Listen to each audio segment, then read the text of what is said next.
All right, namaste everyone. Uh, Today, my name is Gayatri, and I'm going to speak about Garbhaposhan.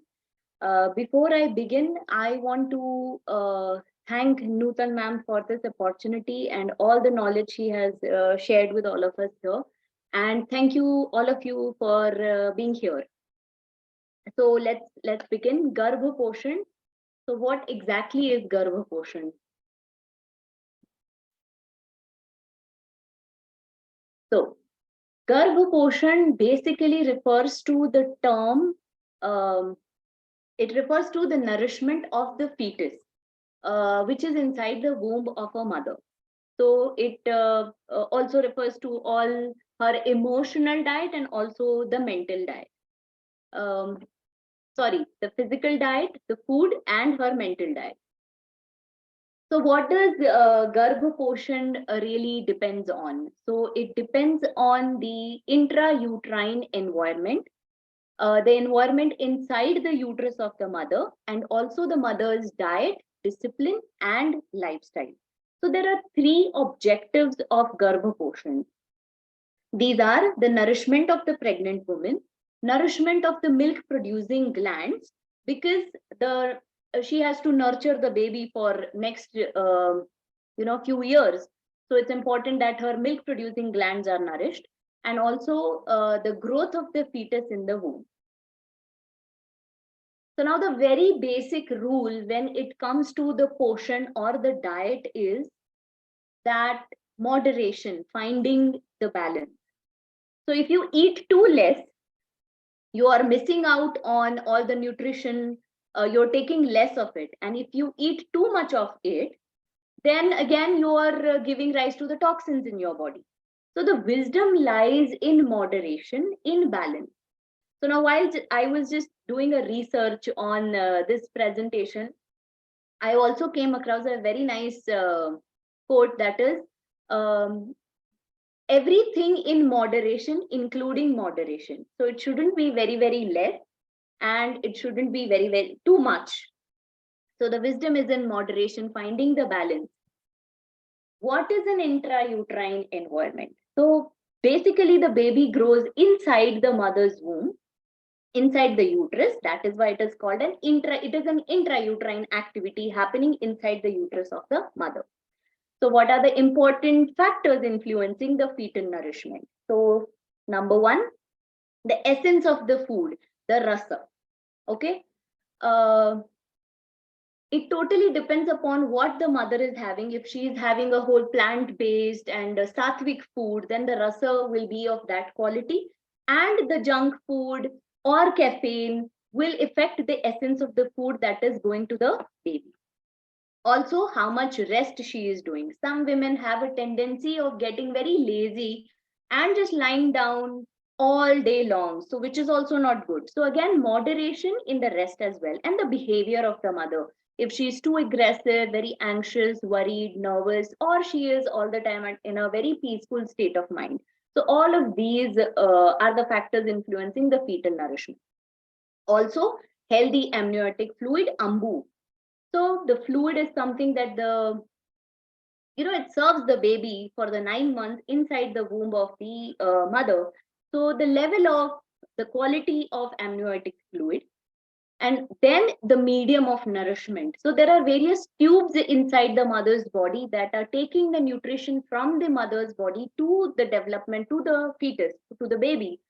So the rasvaha nadi, the digestive fire, again, the agni, that the digestive fire, if the mother's metabolism is slow, then the digestive fire is not at its optimum, and then it slows down the digestion of the mother, and hence it affects the nutrient absorption in her body, and then again it goes and then it affects the development of the baby also. Then the functioning of the heart, and also the blood vessels. Blood vessels are most important at the initial part of the pregnancy, initial trimester, because there is no placenta. So the absorption of the blood vessels, optimum working of blood vessels is important of both mother and the fetus. Then, as we all know, placenta and umbilical cord. It's a connection between the mother and the fetus. So the position of the placenta, the length of the umbilical cord, everything, these influence the fetal nourishment. Then nourishment of the fetus happen at two levels: before the development of placenta and after the development of placenta.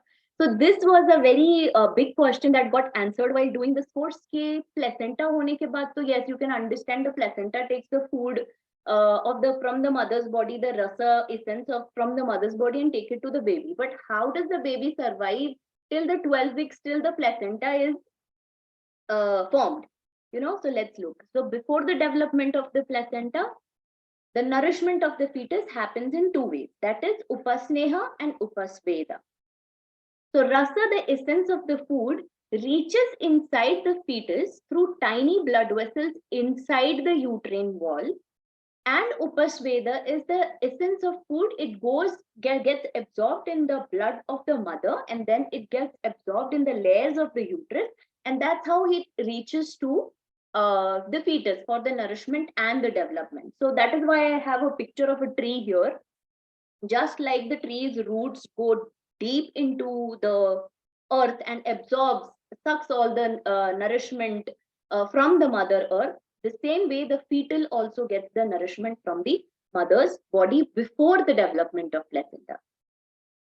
Then after the development of placenta, obviously there is placenta and there is a umbilical cord, and there is a beautiful connection formed between the mother and the child.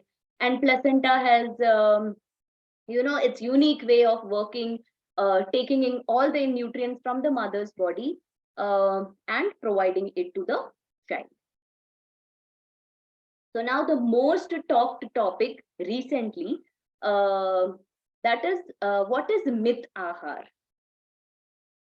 Myth ahar, according to the Hatha Yoga Pratipika, myth ahar is agreeable and sweet food, first of all, leaving 1/4 of the stomach free, that is only eating till the half stomach full, leaving 1/4 for the water, and leaving the 1/4 of the stomach free for the gases and the digestive juices to form, so that the digestion happens.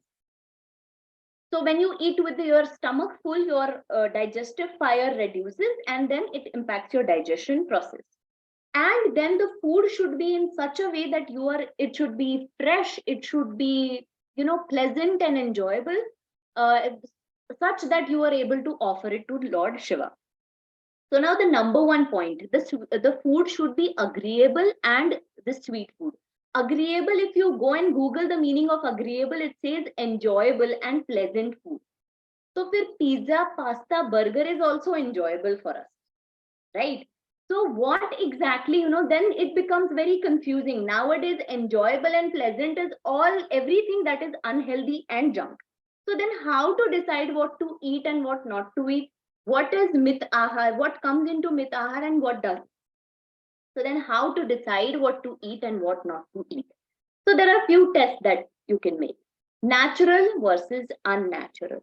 So anything that is plant-based, coming directly from the nature, is natural, and something we are making out of processing it becomes unnatural. So for example, the wheat coming from the nature, and we are making garlic naan out of it, it becomes very unnatural to your system. Then comes the point native versus foreign. So what is native is, I've read somewhere in this Rujuta Divekar's book, she gives a very nice test to us, that is, do the grandma test. If you are lucky enough or fortunate enough to have old people, elderly people living with you, go and ask them what is oats. And if they know, if you tell them the name of the food, and if they agree upon it, if they know what it is, then it is safe to have. So there are food products that are native, local to your own region, and foreign, coming from the outside of your country, or even outside of your, see, in old times, there was no transportation. So Maharashtrian people, or in Marathi, there was only chutney, bhakar, jwari ka bhakar, bajri ka bhakar, parta par, bhaji, poli, koshimbir, right? Not even the rice. That was foreign for them. But then people started traveling, and now let's consider all over the India is local for us. So let's native, and even for Maharashtrian, the idli dosa sambar can also be said as foreign because the genes don't understand it. But just because we have become very technologically modern now, the things are getting known to people. So that's how you do native versus foreign. Slow cooked versus fast food. Now this thing, as Preetha ma'am really explained it with a lot of images in her presentation, how people are coming up with various non-stick wares and microwaves, and just heating up their food in the microwave, and the food straight away comes in your plate. So instead of that, using the earthen pots or the steel pots or the iron pots and slowly cooking on the low flame um, is a good food for everybody, especially when you are pregnant. Then sattvic plus rajasic versus rajasic plus tamasic. So natural food, native food, slow cooked food is sattvic food. And it also gives a rajas to a pregnant woman to be active enough to carry the baby. Whereas the rajasic plus tamasic food, after eating, it makes her drain down. After having the food, you should feel energetic and not want badly to take a nap. So basically, food that doesn't increase tamas in you, doesn't increase laziness in you. So that's it about what to eat and what not to eat. But as we all know now, that in fourth month, as the second trimester starts, the baby starts to, develop its senses. So there are a lot of cravings to the mother. And the baby is not a new baby, it has its own old impressions on its mind. So the baby craves pizza, burger, donuts, and few sweets once in a while. So then the mother gets the craving. So once in a while, it's important that the mother also indulge into the pleasant food and also keep without guilt is most important, and also just keep be mindful and tell herself that this is just an exception and not going to be a norm. So yeah, once in a while she should satisfy her cravings and make the baby happy. Now garbhini ahar. So the primary criterias of the pregnancy diet, and so what falls into the criteria of the food that should be had by a pregnant woman. So sattvic, as we discussed, the food should be natural, native, slow cooked, and cooked with love. Uh, the bhav of love towards the mother and the baby. Pranic, again the live food. If you cut an apple and put it in the ground and water it every day, a plant will come out of it. But if you put potato chips in the soil and water it every day, they're going to decay. Nothing is going to come out of it. So pranic, live food, living food. Hydrating, again, water rich content food. As we know, we humans are 70 to 80% of our body is water.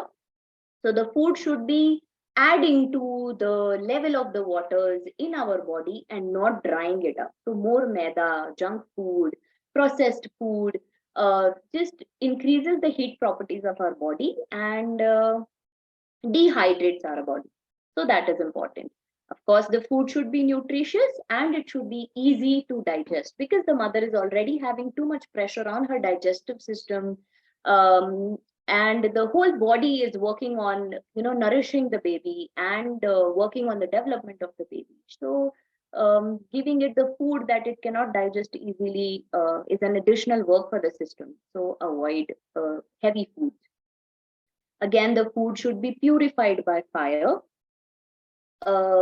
That is the one reason why cooked food, and especially we put haldi in it to purify it, sanitize the food so that you don't get affected by the bacteria that usually come with the fresh vegetables, the natural products. Then the foods with heat properties made sheath by soaking, especially the dry fruits. When you soak them in water and then have it, first of all, they are made easy to digest, and second, the heating properties of them are reduced for the mother because she needs to keep her body well to body cool to hold the baby for a longer period of time. till the full term baby is developed in the body. So the increase in the heat of the body may also result into abortions and miscarriages at the initial stage.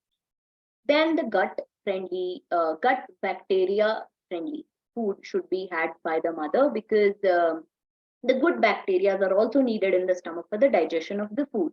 Then lukewarm water, she should take care that she should not have the water coming right away out of the refrigerator, neither from the matka, because again the body still has to work on the digestion of the water. So lukewarm water is easy to digest and also increases the metabolism, and the digestive system digestion happens fast.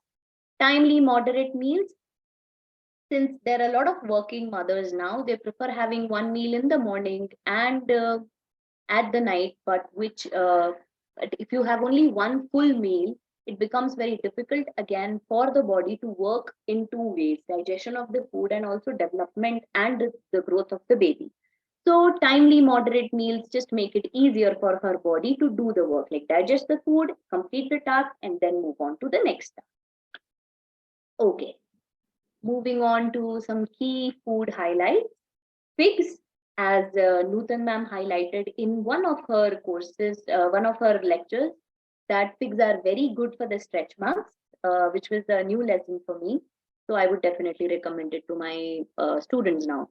So, and also for the pigmentation, and it can also act as a laxative. And I have also read, and I was recommended by my own doctor to have it to avoid having hemorrhoids, piles problem during and after pregnancy. Then sprouts, of course, good. They are fibery and they fulfill your need for the proteins during the pregnancy.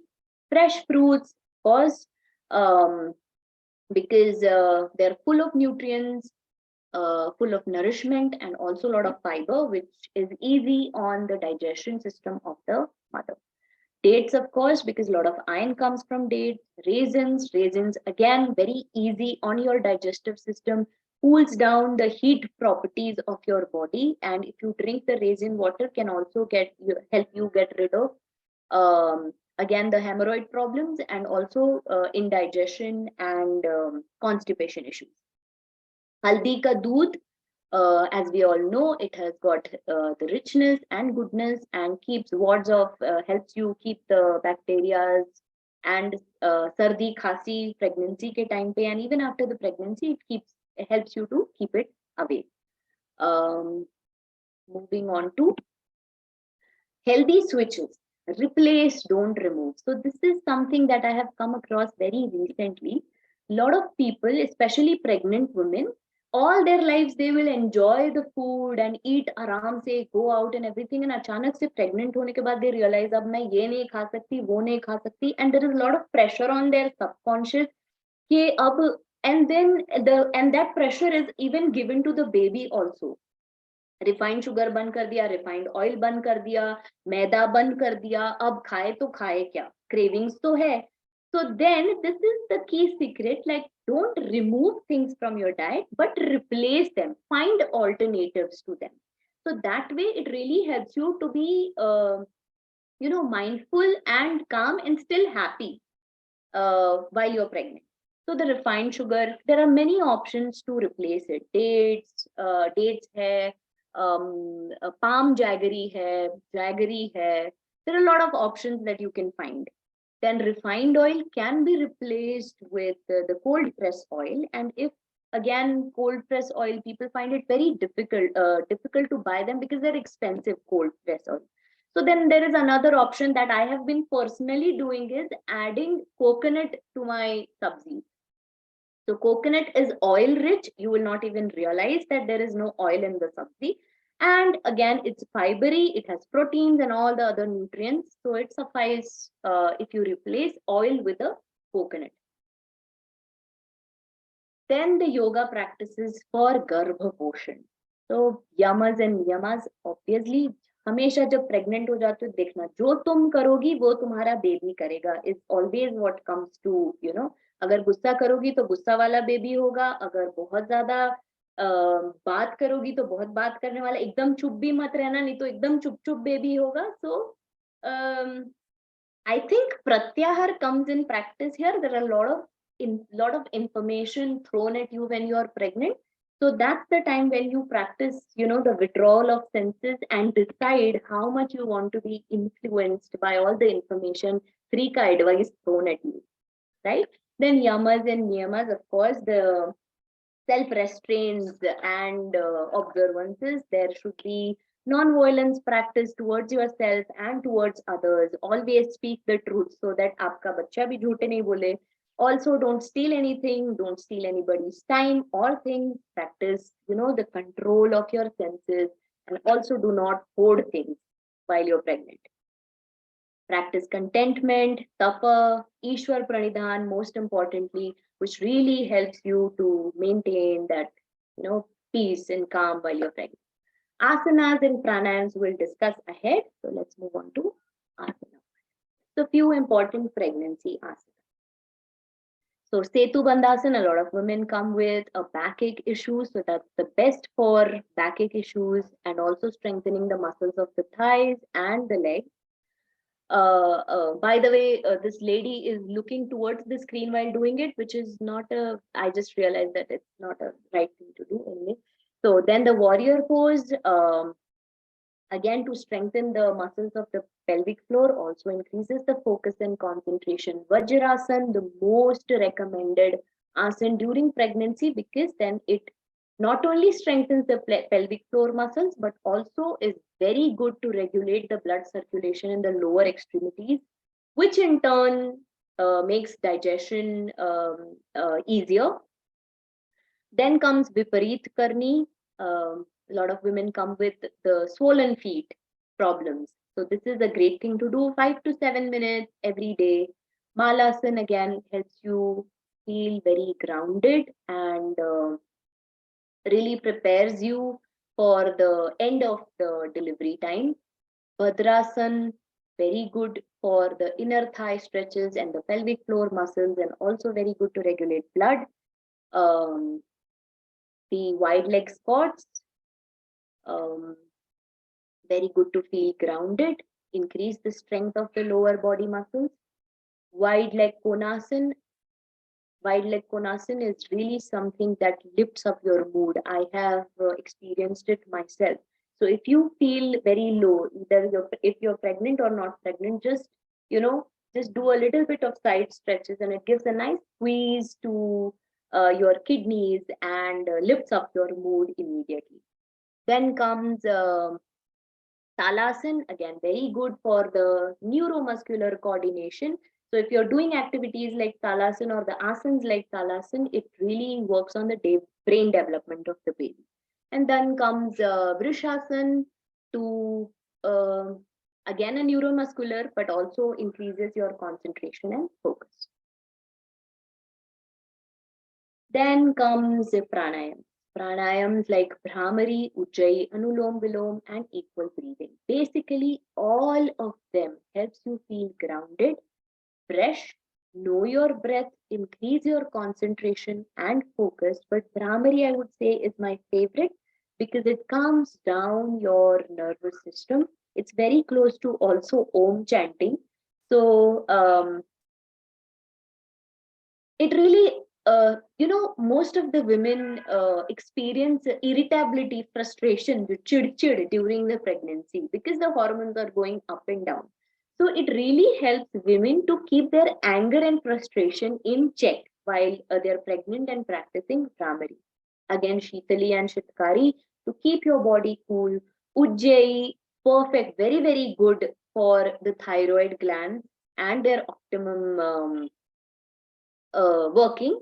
Anulom Vilom, as it is an alternate breathing pranayam, it helps to balance the energies of the body and calms you down.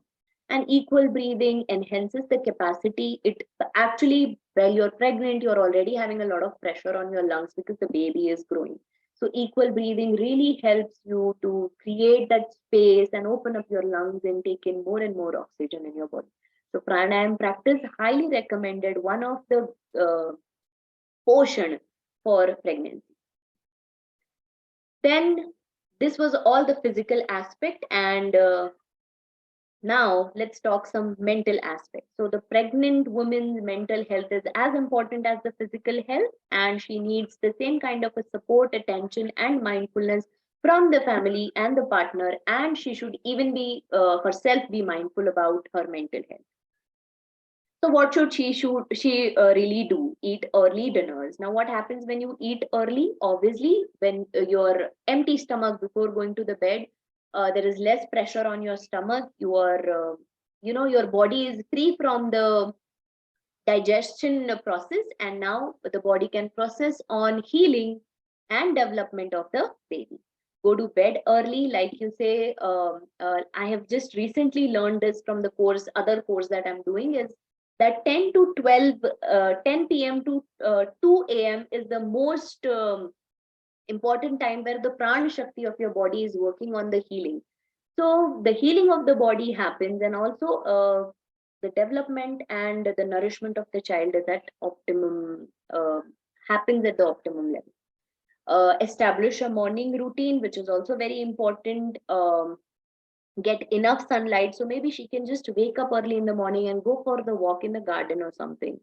Limit the use of gadgets, very very important, because as we all know, the radiations are not very good. And again, gadgets are full of information that the women should avoid while she is pregnant, because that is one reason why most of them pregnant women are worried, are anxious, and terrified of what is going to happen at the end of her pregnancy. So uh, rather, she should indulge into the low stimulating activities like listen to music, go for a walk in the garden, or read something, or journalize, things like that. Yogic practices for the mental health and motivation that she should practice, or the yoga teacher should give a pregnant woman to practice, is that journaling. Now, journaling is something that has personally helped me a lot. Um, it has brought a lot of mindfulness in my day-to-day activities, feeding my child, or cooking something for him, or even cleaning something or reading something. So it just grounds you down. Then positive affirmations, especially women having hard time during their pregnancies and a lot of other ailments, gestational ailments. The positive affirmations done before the bed or early in the morning, that really help the women to be positive about her pregnancy. One of my very favorite activities, Pratipaksha Bhavana. Especially pregnant women living in a joint family setup, Pratipaksha Bhavana is something that really keeps her away from the negative thoughts. So maybe Pratipaksha Bhavana can be done in the journaling form as well. Just sit down and write one good quality of the family member you don't get along with, something like that. So it just helps her to keep a positive mindset all the time. Nishpandabhav, again, one of my favorite practice.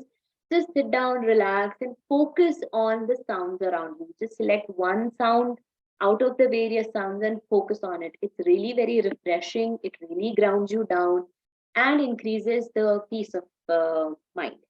Guided Shavasana and Yoga Nidra can also be done. Amazing practices, again, to make her feel comfortable about her pregnancy and life situation, and help her be happy. So last but not the least, the guidance, credit, and heartfelt gratitude to Nutan ma'am for not only sharing her knowledge but also really giving the whole process a personal touch. She could have just really rejected my offer of coming online today and helping me with the PowerPoint presentation, saying that I'm busy, but then no. She also had a word with me last night and also now, and then she took time out. So I really appreciate it, ma'am. Thank you so much. And also, heartfelt gratitude to Manija, because she is my younger sister, but she has always been a backbone. She has always been someone who pushed me to do the yoga, because it's something that I really wanted to do. But she was the one who pushed me while the Corona time, that you must do it. So I did the basic course, then I did the advanced course, and then now I'm here expanding my horizon of knowledge here. So thank you, and thank you all of you for being such a wonderful group, motivating group. Wonderful presentations yesterday that happened really motivated me to do good today. So thank you very much. And that is me while I was pregnant. Good nutrition really creates health in all areas of our existence. So it is all interconnected. If you eat well, you're happy, your baby is happy, your baby is happy, your family is happy, society is happy, everybody around you is happy. So it is all interconnected. So the pregnant women and us, all of us should be mindful about what we eat from here and also from here. Thank you so much. Namaste.